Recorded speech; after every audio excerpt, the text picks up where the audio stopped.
Hi நண்பர்களே, வாங்க இன்னைக்கு நம்ம என்ன பார்க்க போறோம்னா, இன்னைக்கு நம்ம வலையில பட்ட கொட்டாப்பாறை கிட்டத்தட்ட ஒரு 15 கிலோ எடை உள்ளது. ஒரு 15 கிலோ இருக்கும்.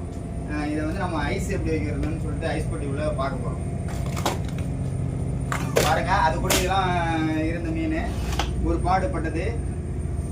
வலை வந்து கொஞ்சம் சேதமாயிடுச்சு, அதனால மீன் அதிக அளவில் படல. இனிமேல் வர பாடு கண்டிப்பாக படும். இந்த தடுப்புல பாருங்க, செருப்பு மீன் சொல்லுவாங்க. இது வந்து செருப்பு வகையை சேர்ந்த ஒரு மீன்.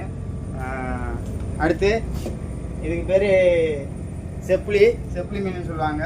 பார்த்துக்கங்க, வீடியோவில் சரியாக தெரியுதா என்னன்னு தெரியல. அப்புறம் இதுக்கு பேர் ஃபைண்டி. நல்ல டேஸ்டான மீன், இது அருமையாக இருக்கும் சாப்பாடுக்கலாம். சரி நண்பர்களே, இது மொத்தத்துக்கே ஒரு 5 பாறை தான் பட்டுச்சு. ஒரு 5 நட்டு மீன் இருந்துச்சு, அவ்வளோதான். இந்த வீடியோ இதோட முடிச்சுக்கிறோம். அடுத்த